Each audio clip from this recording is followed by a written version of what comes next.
জীবনে পার্টনার থাকা বা জীবনে ভালো সঙ্গী পাওয়াটাই মেন। বিয়ে করলাম কি করলাম না সেটা গৌণ। প্রথমবার দেখলাম আমি এরকম গিফট পেয়েছি, পুরো মনে হচ্ছে আমার মা তার ভাইকে গিফট দিল।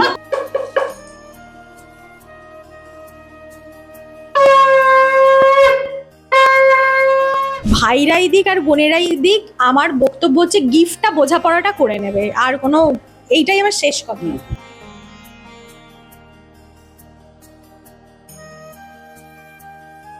দিদির বিয়ে হোক, ননদকে বিয়ে করতে নেই জানো না, দিদির বিয়ে হোক তবে তো।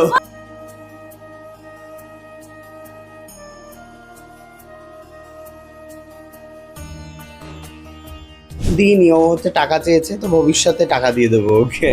ভাইয়ের কপালে দিলাম ফোঁটা, জম দুয়ারে পড়লো কাটা। যমুনা দেয় জমকে ফোঁটা, আমি দিই আমার ভাইকে ফোঁটা। দারুণ মুখস্থ। ঘরে ঘরে পালিত হচ্ছে ভাতৃদ্বিতীয়া। আর আমি চলে এসেছি অভিনেত্রী প্রেরণা ভট্টাচার্যের বাড়িতে। সঙ্গে রয়েছে সায়কদার, সুকান্তদা, সকলকেই কিন্তু আপনারা চেনেন। আজকের এই ভাই ফোঁটার দিনে সকলের একত্রিত হওয়া, তাদের সঙ্গে কথা বলবো যে একটু আগেই ফোঁটা হলো, কি কি গিফটস আদান প্রদান হলো, ভুড়ি ভজায় কি কি আছে মেনু সব জানবো আজকে। সায়কদাকে দিয়ে শুরু করবো যে ফোঁটা তো হলো, গিফট নিতেও দেখলাম, দিলে কি? দিনই ও হচ্ছে টাকা চেয়েছে, তো ভবিষ্যতে টাকা দিয়ে দেবো ওকে। সেই ব্যাগটা কি ক্যান্সেল? Bag cancel? ব্যাগটা তো সে অর্ডারই দিইনি। না, আমার বক্তব্য হচ্ছে যে ভবিষ্যৎ মানে কি সামনের বছর ভাই ফোটায়? না না, এবছরই পাবি। আমি জানতে চাই, অন রেকর্ড এটাই আমি জানতে চাইলাম। আর প্রেরণাদি কি কি দিলে? আমি ওদের জন্য বেডশিট দিয়েছি দুজনকেই সেম। মামাদের যেরকম গিফট দেয়, আমি প্রথমবার দেখলাম আমি এরকম গিফট পেয়েছি, পুরো মনে হচ্ছে আমার মা তার ভাইকে গিফট দিল। আমি এটা ভাইফোঁটারই গিফট। হ্যাঁ, আমি বলছি শোনো, আর সব থেকে বড় কথা দুজনকে সেম দিয়েছি যাতে মারামারি না করে, বলবে তোরটা ভালো তোরটা ভালো, সেম দিয়েছি। দুই বাড়িতে গেলে সেম বিছানার চাদর তোমরা দেখতে হবে। কিন্তু আমাকে কিন্তু সুকান্ত গিফট দিয়ে দিয়েছে, পেয়েছি। সেটা হচ্ছে ভীষণ সুন্দর একটা শাড়ি। আমাকে রং জিজ্ঞেস করেছিল, আমি রং বলে দিয়েছি, শাড়ি আমার কাছে চলে এসছে। আর ওর থেকে ওর না, অ্যাকচুয়ালি টাকা আমি চাইনি, আমি বলেছিলাম যে গিফটই দে। রোজ না, ও শেষ মুহূর্তে আমাকে এখানে আসার আগে বলছে দোকানে গিয়ে এটা নেবো না ওটা নেবো। আমি যে এইসব করিস না, সব না খেয়ে আছি, জলদি আয়, তুই বরঞ্চ যা দিবি তার টাকাটা আমাকে দিয়ে দিস। হ্যাঁ চলে যাবে। হ্যাঁ, মানে ছেলেরা কি এখনো বুঝতে পারে না যে মেয়েদের কোনটা পছন্দ হবে বা হবে না? হ্যাঁ, তাহলে সাউথ সিটিতেই আমাকে দেখ মুখটা যারা। ঠিক ঠিক। আমি তোকে নিয়ে যেতে পারি হচ্ছে সুন্দর গড়িয়াহাটে। হ্যাঁ হ্যাঁ হ্যাঁ হ্যাঁ হ্যাঁ হ্যাঁ, আমার বড় বড় কানের দুল ভীষণ পছন্দ, 5-6টা কিনে নেবো। ভীষণ সুন্দর দেখতে লাগছে। হ্যাঁ, আমি 5-6টা কিনে নেবো, না আমি 12টা কিনে নেবো, প্রত্যেকটা মাসের জন্য একটা করে। এক ডজন কানে। এক ডজন কানে। তো ইজি ছিল, তাহলে একটা টুক করে একটা শাড়ি কিনে দিয়ে দাও। না না, করবো এবার। আমি সব প্রত্যেকটা ড্রেসের সাথে ম্যাচিং করা বড় বড় কানের দুল 12টা নেবো 12 মাসের জন্য। এটা ডান। আমি একটু সুকান্তদার কাছে আসবো যে কিভাবে কাটলো সারাদিন, আর বলো যে কটা মিষ্টি খেলে সারাদিনে? মিষ্টি তো আজকে সারাদিনই খেতে হচ্ছে, বাট খেতেও হবে, কিছু করার নেই, সবাই তো মিষ্টি না খেয়ে ফেস্টিভ্যাল মানেই মিষ্টি, বাঙালিদের ফেস্টিভ্যাল মিষ্টি ছাড়া একদম মিষ্টি ছাড়া হয় না। তো প্রচুর মিষ্টি খেয়েছি, আর সকাল থেকে অনেকগুলো ফোটাও হয়েছে। তো এতগুলো দিদি মানে এটা ক নম্বর ফোটা হলো? এটা লাস্ট আজকে এটা লাস্ট। ডিনারটা এখানেই তার মানে হচ্ছে? হ্যাঁ, এখানে ডিনার একদম কি ভুড়ি কি খাওয়াচ্ছ প্রেরণাদি বলো? আমি একদম ইচ্ছেই আছে পোলাও মাটন এটাই খাওয়াবো, কিন্তু সবাই বলেছে একটু পরে রাতে খাবো, এখন নয়। তো এখন মিষ্টি খাওয়া দাওয়ার পর্বটা শেষ, এবার একটু বসে আড্ডা হচ্ছে, এরপর আবার ডিনারের পর্ব শুরু হবে। আর এই যে ভাইরা তো মিষ্টি খেলো, দিদি কটা মিষ্টি খেলো? ও বাবা, আমি তো মিষ্টি খাচ্ছি পুরো দুর্গাপুজো জুড়ে, কালী পুজো জুড়ে, ভাইফোঁটা জুড়ে মিষ্টিই খেয়ে যাচ্ছি আমি। এরপর আমাকে একটুখানি তেতো খেতে হবে মনে না, হচ্ছে। এরপর একটু কি ঝরাতে হবে ওজনটা? অবশ্যই, এটার কোনো কথা হবে না, মানে এটা অবশ্যই ধরাতে তো হবেই।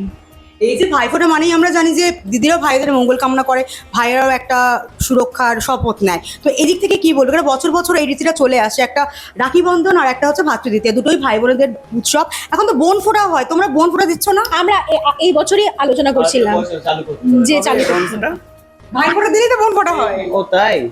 এই নন বেঙ্গলিরা দেখবি ভাবিকে আর দাদাকে একসাথে ওদের রাখিও কিন্তু এরকম দুটো করে পাওয়া যায়, নিয়ে করে। এখন তো বৌমা ষষ্ঠীও হয়তো বোন ফোঁটা কেন নয়?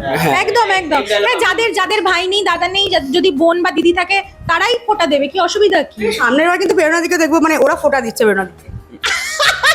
হ্যাঁ ডান ডান কোনো অসুবিধা নেই। হ্যাঁ হ্যাঁ এটা কিন্তু ডান ডান ডান, হ্যাঁ এটা শোনো, তোমাকে এই রাখতে হবে। ভাইরাই দিক আর বোনেরাই দিক, আমার বক্তব্য হচ্ছে গিফটটা বোঝাপড়াটা করে নেবে, আর কোনো এইটাই আমার শেষ কথা।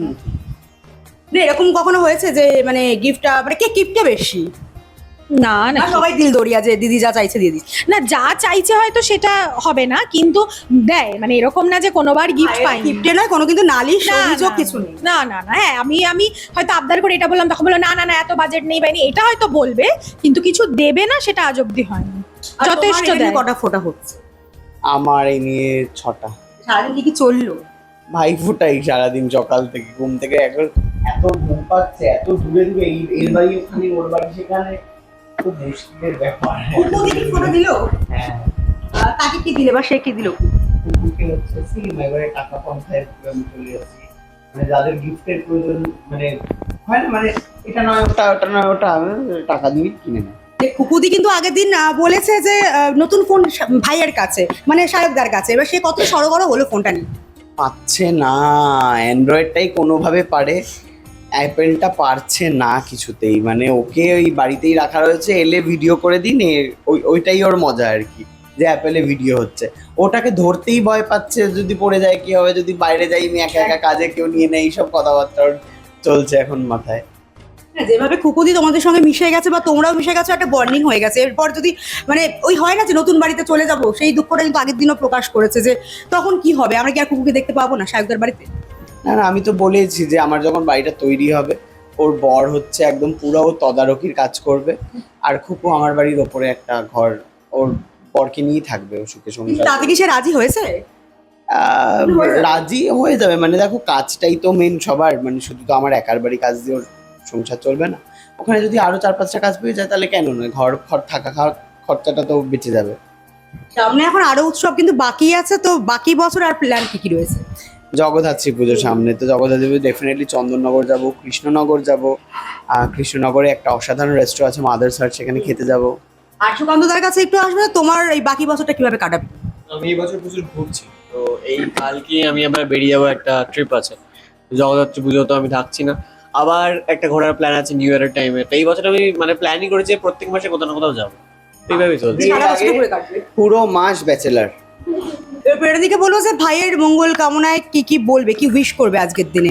আজকের দিনের জন্য না, মানে সবসময়তেই মনে মনে মানে ও দেখো ওদের দুজনের সঙ্গে মানে আমার কিন্তু নিজের কাজেন ভাই দাদারা আছে, তারা সব কাজেন, আমি তো একটাই মেয়ে মা বাবার, তো কাজেন দাদা ভাইদের সাথে না ছোটবেলা থেকেই না ওইভাবে কোনোদিনও মানে ধরো বাবার দিকের যদি বলি অনেকেই আছে, জেঠুর পিসির আছে, কিন্তু কোনোদিনও ওইভাবে যেহেতু আমরা যৌথভাবে কখনো থাকিনি, যৌথভাবে বড় হয়ে উঠিনি, সেই বন্ডিংটা কোনোদিনও তৈরি হয়নি। হ্যাঁ, দেখা হলে এর ওর বাড়িতে গেলে কথা বা ওইটা মানে একটা ডিস্টেন্স বজায় রেখেই আমাদের বড় হয়ে ওঠা। আর যেটা হয় আর কি, সবাই তো সবসময় ওই মানে ধরো আত্মীয় স্বজনের বাড়িতে তো খুব রেগুলার বেসিসে আমরা গিয়ে উঠতে পারি না, সবার নিজস্ব এঙ্গেজমেন্ট থাকে। তো আমার ওই ভাইদের সাথে বা দাদাদের সাথে যে প্রচন্ড একটা মাখো মাখো বন্ডিং সেটা নয়, শ্রদ্ধার জায়গা ভালোবাসার জায়গা অবশ্যই আছে, কিন্তু সেইটা নয়। আমি সেইটা পেয়েছি কিন্তু সায়ক সুকান্তর সঙ্গে। আমার মামার ছোট মামার ছেলে আছে, ছোট মামার ছেলে অনেকটা ছোট আমার থেকে, তো ওর সঙ্গেও আমার সেই জিনিসটা ওই বন্ডিংটা তৈরি হয়নি। ও আমার থেকে অনেকটাই ছোট, ওকেও আমি ফোঁটা দেব, তো সেই জায়গাটাও আছে, কিন্তু ওই বন্ধু কাম ভাই কাম খুনসুটি, ঝগড়া রাগারাগি মারামারি, 4টে বাজে কথা বলে দেওয়া, কান্নাকাটি, এগুলো কিন্তু আমার ওদের দুজনের সঙ্গেই আমার ওই বন্ডিংটা হয়েছে। তো সেই জায়গা থেকে দাঁড়িয়ে সবসময়তেই আমি মানে আমার সব যত ভাই দাদা আছে বোনেরা আছে সবার জন্য আমি কামনা একটাই করি, সবাই যাতে ভালো থাকে সুস্থ থাকে, জীবনে যেটা চায় সেটা যেন পায়, আর সব থেকে বড় কথা হচ্ছে যেন আনন্দে থাকে, এর বাইরে আর কিছু চাওয়ার নেই। একদমই তাই। একটা ভাইয়ের তো বউ এসে গেছে, আরেকটা ভাইয়ের বউ কবে আসবে? দিদির বিয়ে হোক, ননদকে বিয়ে করতে নেই জানো না, দিদির বিয়ে হোক তবে তো। দিদি কি বলছে শুনি? না না, দেখো আমি একটা কথা বলবো, সমাজ অনেক কথাই বলবে, একটা সময়ের পর বলবে বিয়ে করো, আবার বিয়ে হলে বলবে বাচ্চা করো, আবার বাচ্চা হলে বলবে আরেকটা বাচ্চা করো, একদম। হ্যাঁ, তারপরে এটা চলতেই থাকবে, সমাজের কথাই গেলে চলবে না। জীবন একটাই, মানুষ যেটা চাইবে মন থেকে মানুষের সেটাই করা উচিত। আমি বলবো যার মনে হবে বিয়ে করতে হবে সে করবে, যার মনে হবে বিয়ে করতে চাই না সে করবে না, কোনো বাধ্যবাধকতা নেই। আর সেরকম বাচ্চাটাও সেম, যে চাইবে এটা চয়েস। আমি যদি চাই আমি বাচ্চা নেবো, ওই আমার শাশুড়ি বলছে, আমার মা বলছে, আমার ননদ বলছে, পাড়া প্রতিবেশী বলছে, বন্ধুরা বলছে, তার জন্য কিছু করা একদমই উচিত তাই, নিজের মন যা চায় সেটাই নিজের করা উচিত। নিজের জন্য। আমার জীবনটা আমার, আমি যে ডিসিশন নেব সেটাই হবে যাতে আমি খুশি থাকি। তো যদি ও মনে করে যে ও বিয়ে করে খুশি হবে ও করবে, যদি ও মনে করে না আমি সিঙ্গেল করার থেকে দরকার খুশি, কোনো করার দরকার নেই। খরচাও কিন্তু বেঁচে যাবে। উত্তরটা কিন্তু এলো না, তুই করবি কিনা সেটাই হচ্ছে মেন টপিক। আমারটাও তাই, আমারও সেম। আমার হ্যাঁ, আমার ইচ্ছে হলে যখন ইচ্ছে হবে এখনো অবধি নিশ্চয়ই। হয়নি। হ্যাঁ না না, এখনো অব্দি যে বিশাল আমার বিয়ে হ্যাঁ আমার কি হয় আমি একটা কথা বলছি, যখন বিয়ের সিজনেই শুরু হবে না এরপরে, যখনই ফেসবুক আর ইনস্টাগ্রামে দেখবো না প্রচুর ব্রাইট সেজে সেজে সব ছবি দিচ্ছে, তখন তখন মনে হয়, আমিও করি। হ্যাঁ তখন সেই মোমেন্টটা ওই লাগবে। সিজনাল ওই মোমেন্টটা মনে হয় ইস, যদি আমি যদি এরম সাজতাম, ওইটা পরতাম, এইটা করতাম, তখন আমার মনে হয় যে আমি চন্দনটা না বিয়ে হলে আমি এরম করবো, গয়নাটা এরম করবো, শাড়িটা এরম, সেই তখন মনে হয় বিয়েটা করতে যে এই হবে। বিয়ের সিজনটা চলে যায় আর ইনস্টাগ্রাম ফেসবুকে সেই সব ছবি চলে আসছে গেছে। না, আমারও শখ মিটে গেল যে না আর বাবা দরকার নেই বিয়ে থা করার। দুটো ব্রাইডাল শুট করে নেবে তাহলেই হলো। ব্রাইডাল শুটও একদমই। প্রচুর, সিরিয়ালেই কতবার বিয়ে একদমই করেছি, এটাই বলতে যাচ্ছিলাম যে তোমার ধারাবাহিকে সিরিয়ালে কতবার বউ কত সেজেছো। বিয়ে করেছি, হ্যাঁ। কত বউ সেজেছি। তো ওই সব আর মিটে কি। গেছে। হ্যাঁ হ্যাঁ হ্যাঁ বাবা, ওরা অত কিন্তু ব্যাপার বাস্তবে ঝামেলা বেশি, হ্যাঁ, বাস্তবে ঝামেলাটা বেশি। যে মনে করবে ঝামেলা ঝামেলা, যে মনে করবে ঝামেলা না ঝামেলা না, কিন্তু আমার বক্তব্য হচ্ছে যে জীবনে পার্টনার থাকা বা জীবনে ভালো সঙ্গী পাওয়াটাই মেন। বিয়ে করলাম কি করলাম না সেটা গৌণ, মুখ্য হচ্ছে আমি জীবনে একটা ভালো সঙ্গী, পথ চলার সঙ্গী একদমই। পেলাম কিনা। সেই সঙ্গী আমার যে কোনো রূপেই আসতে পারে, আমার বন্ধুর রূপে আসতে পারে, আমার প্রেমিকের রূপে আসতে পারে, বা হয়তো কারুর হয়তো মা বাবাই তার সঙ্গী, কারুর ভাই বোনই হয়তো তার সঙ্গী, কারুর কেউ খুব ভালো হয়তো ছোটবেলার বন্ধু তার জীবনের সঙ্গী। একদমই যে তাই। কোনো রূপে আমার জীবনে পথ চলার একটা ভালো মানুষ, একদমই ভালো তাই, এখন তো সঙ্গী বন্ধু বান্ধব দেখলেই সেটাকে একটা পুরুষ সঙ্গী বলে ট্যাগিয়ে দেওয়া হচ্ছে। তোমার ক্ষেত্রেও এটা হয়েছে। হ্যাঁ আমি তো বলছি সে আমার পুরুষ সঙ্গী, আমি তো বলছি কারণ ছোটবেলার সে আমার বন্ধু, আমরা একসাথে বড় না, হয়ে মানুষ উঠেছি। বন্ধুদের বিশ্বাস করে না। ঠিক আরো আছে, বেশি এবং কিছু। এবং বিষয় হচ্ছে ও আমার মানে খুবই বেস্ট ফ্রেন্ড বলা যায়, তো সে তো আমার সঙ্গী অবশ্যই। একদম। তার সাথে আমি কত জীবনের কত কিছু আদান প্রদান করেছি, ইমোশনাল দিক থেকে হোক, আনন্দের দিক থেকে হোক, তো সে তো অবশ্যই আমার সঙ্গী। কিন্তু হ্যাঁ সবকিছুই ওই ব্র্যাকেটে যদি একদমই তাই। মানে এই একটা জিনিসেই দাগিয়ে দেওয়া হয় সেটাতে আমার একদমই। সমস্যা। হ্যাঁ সেটা যদি সেটা মনে করি যে হ্যাঁ আমি সত্যি সেই পর্যায়টাই পৌঁছেছি, সত্যি তাকে আমি সেই জায়গাটা এখন বলতে পারি, আমি কেন বলবো না, নিশ্চয়ই বলবো, একদম। আমার থেকেই মানুষ জানবে। কিন্তু যতক্ষণ আমি সেটা ডিক্লেয়ার করছি না বা সেই পর্যায়ে আমি যতক্ষণ না পৌঁছেছি, বাকিরা যদি সেটাকে অ্যাজিউম করে বলে দেয়, আমার সেখানে আপত্তি। আর এখন ফেস্টিভ্যালের মরশুমে প্রচুর ফেস্টিভ্যাল থাকে, ওয়ার্ডে ওয়ার্ডে সেলিব্রিটিদের ডাকও পড়ে। আর সামনে কিন্তু বিধানসভা নির্বাচন আসছে, মানে স্টার ক্যাম্পেনার কে কে হচ্ছে তোমরা? কি ক্যাম্পেন? Star campaigner. না না, এইসব তো করি না। তাহলে কি রাজনীতিতে মানে দেখা যেতে পারে কাউকে? মানে এখন তো অভিনয়ের সঙ্গে রাজনীতি জড়িয়ে যাচ্ছে। কোনো ইন্টারেস্টই নেই আমার, বুঝি না কিছু। দেখো, যে জিনিসটা বুঝি না সেখানে গিয়ে মান সম্মান খুঁয়ে আসার কোনো তাহলে তো গেলাম ভাষণ দিতে, কিছু একটা বললাম হাত ফাত তুলে, মানে তারপর দেখবে এই বাবা এটা আমি কেন বললাম, এটা টপিকই ছিল না, যাও তাও কিছু একটা বলে। বুঝি না আমি জিনিসটা, যেটা আমি বুঝি তো সেটা নিয়ে আমার মনে হয় যে এখন প্রত্যেকটা যেভাবে মানুষের- 21শে জুলাইয়ের মঞ্চ তৃণমূলের যে দেখা যায় যে তারকা সমাবেশ, তাতে অনেকেরই ধারণা যে এখন দল করলে কাজ পাওয়া যায়, এরকম একটা ধারণা চলে এসেছে। না না, যাদেরকে দেখা যায় তারা নিশ্চয়ই পার্টিটা বোঝে বা পার্টিটা করতে, আমি তাদেরকে একদমই খারাপ কথা বলতে চাই না, বাট তারা ভালোবেসে করছে। আমার সেই অর্থে ভালোবাসা নেই কোনো মানে পার্টির প্রতি, বা এই আমি দাঁড়াবো ভোটে, আমার নেই। তো মানে রাজনীতির থেকে অভিনয়টা সহজ। যেটা আমি জানি না সেটা সহজ না কঠিন তো বলে বুঝতে পারবো না। তো মানে আপাতত আমার কোনো ইচ্ছা নেই, আপাতত না, ইন ফিউচার আশা করি হবে না। হ্যাঁ, অভিনয়টাই আমার জন্য ঠিকঠাক, ব্লগিংটাও ঠিকঠাক। আর সুকান্ত দার কাছে চাকরি তো রয়েছে, ব্লগিংও রয়েছে। আচ্ছা, মানে চাকরিটাও ছেড়ে দিয়েছে, মানে এখন এই দিকটাই চলছে। কিন্তু ভবিষ্যতে কি রাজনীতিতে যদি অফার আসে যে সুকান্তকে ডাকা হচ্ছে মানুষের সেবা নিয়োজিত হবে, এরা এরা প্রচারে যেতে রাজি আছে মনে হয়। সুকান্ত দাঁড়ালে ভাই আমি এক পায়ে প্রচারে দাঁড়াবো। না, আমার কোনো ইচ্ছে নেই, কারণ যেরকম আছি মানুষের ভালোবাসা দিচ্ছে, এটাই যথেষ্ট। আর আমার মনে হয় এটাই অনেক বড় পাওনা আমাদের কাছে। নেতা হয়ে যে আরো বড় কিছু করে ফেলবো জীবনে, হয়তো করে ফেলবো, বাট সেই ইচ্ছেটা নেই। যেটা এই মুহূর্তে আছে আমি তাতেই খুব খুশি। আর এইভাবেই আমার মনে হয় সারা জীবনটা চলবে, তাহলেই চলবে আমার। না, অনেক ক্ষেত্রে দেখা যায় যে বহু মানুষ তাদের চাকরি ছেড়ে, ইঞ্জিনিয়ারিং ছেড়ে তারা একেবারে টলিউডে এস্টাবলিশ হয়ে গেছেন। তো সেক্ষেত্রে একটা নেটিজেনদের এরকম থাকে, চাকরিটা ছেড়ে দিল, কিভাবে চলছে ব্লগ বানিয়ে, মানে কত কিভাবে চলছে, তাদের উদ্দেশ্যে কি বলবে? না না, সেভিংস করেছো তো, সেভিংস থেকে এফডি থেকে টাকা আসে তো, কি ভাবছো তুমি? কি রে, তো ব্যাংক অ্যাকাউন্ট এখন সবই বলে দেবে মনে হচ্ছে। ও সবই বলে দিচ্ছে, ওকে একটু থামাতে হবে না। পর্দা ফাঁস। চাকরিটা ছাড়ার একটা বিষয় হচ্ছে, যে জিনিসটা আমি খুব একটা ভালোবেসে করতে পারছি না, সেটা আমার মনে হয় কন্টিনিউ না করাই উচিত। আর দ্বিতীয়ত, চাকরির যারা করে তারা জানে, হয়তো অনেকে ভালোবেসে করে, হয়তো অনেকে জোর করে করে, বা অন্য কোনো অপশন নেই বলে করে। বাট আমার যখন একটা অপশন আছে আর আমি সেই জিনিসটা অতটা পছন্দ করছি না, প্লাস ওখানে একটা corporate environment is very toxic.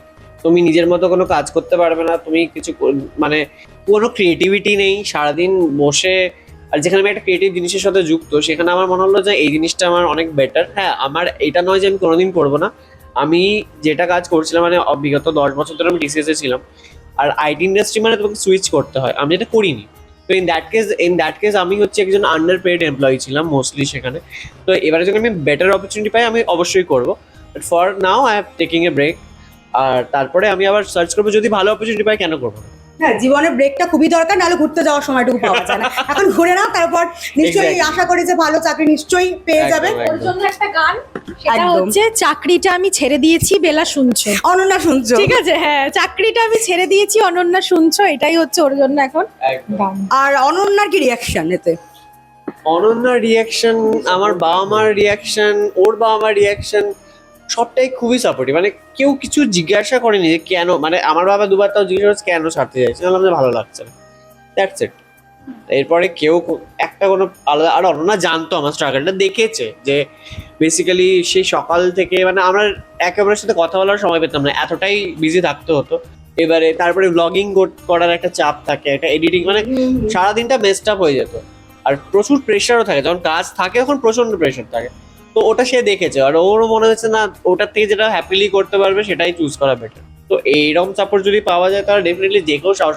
অর্ধেক মানুষ তো এই সাপোর্টটা পায় না বলে মনে হয় সারা জীবন ওখানেই থাকতে হয়, একটা মেন্টাল প্রেশার থাকে, একটা হেডেক থাকে। চাকরি লোন নিয়ে নিয়েছে, তার জন্য এক্স্যাক্টলি, পড়ে থাকতে তো একটা হবে। ব্যাগেজ থাকে সবার মধ্যে। তো সেই লাকিলি আমার ওই ব্যাগেজটা নেই, সেই জন্য আমি মুভ অন করতে পেরেছি। একদমই তাই, ব্লগিংটাও কিন্তু সোজা জিনিস নয়। এখানে গোটাটা মানে স্ক্রিপ্টেড হোক নন স্ক্রিপ্টেড হোক, করে এডিট করে সেটা পাবলিশ করা, সেটাও কিন্তু একটা সময় সাপেক্ষ ব্যাপার। এটা যারা করে কিন্তু তারা জানে। দেখো, ব্লগিংটা কিন্তু স্ক্রিপ্টেড না, কন্টেন্টটা স্ক্রিপ্টেড। তুমি যখন একটা কন্টেন্ট তৈরি করছো, সেই কন্টেন্টগুলো সেটা কিছুর একটা উপর বেস করেই আমরা বানাই। কিন্তু যখন ডেইলি লাইফ ব্লগিং যেটা হয়, সেটা ডেইলি লাইফ একদম, যেটা চলছে আমরা সেটাই সেখানে, বলছি। হ্যাঁ, মানে সেখানে আর কিছু আলাদা করে যদি গল্প গুছিয়ে সাজিয়ে বলা হয়, মানুষও ধরে ফেলবে, মানুষও রিলেট করবে না সেটার সঙ্গে, রিয়েলটা থাকবে। রিয়েলটা থাকবে না। তো সেই কারণে আমার মতো মানুষ আমাদের ব্লগগুলো দেখে, কারণ আমরা প্রচুর মজা করি। একদম তাই, এবার তোমার যদি নিজেরই মেন্টাল স্টেট ঠিক না থাকে, তুমি ব্লগে এসে কি মজা করবে, মানুষ বা কি দেখবে? একদম তো আমাদের ক্যারিয়ারের জন্য আমার মনে হয় আমাদেরকে নিজেকে আগে খুশি রাখা দরকার, একদমই তাই, তাহলেই সেটা আমাদের ব্লগে দেখা যাবে। কারণ আমাদের acting একদমই। সারাদিন চাপের পরে কিন্তু এই ব্লগ গুলো সত্যিই মজাদার, আমি নিজেও দেখি, চাপ মুক্তি লাগে একদম।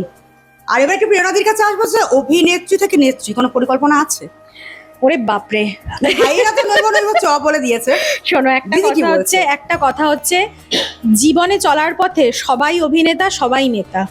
জীবন চালাতে গেলে আমরা প্রত্যেকে অভিনেতা আর নেতা, না হলে কিন্তু জীবন আমরা চালাতে পারবো না, প্র্যাকটিক্যাল সেন্স।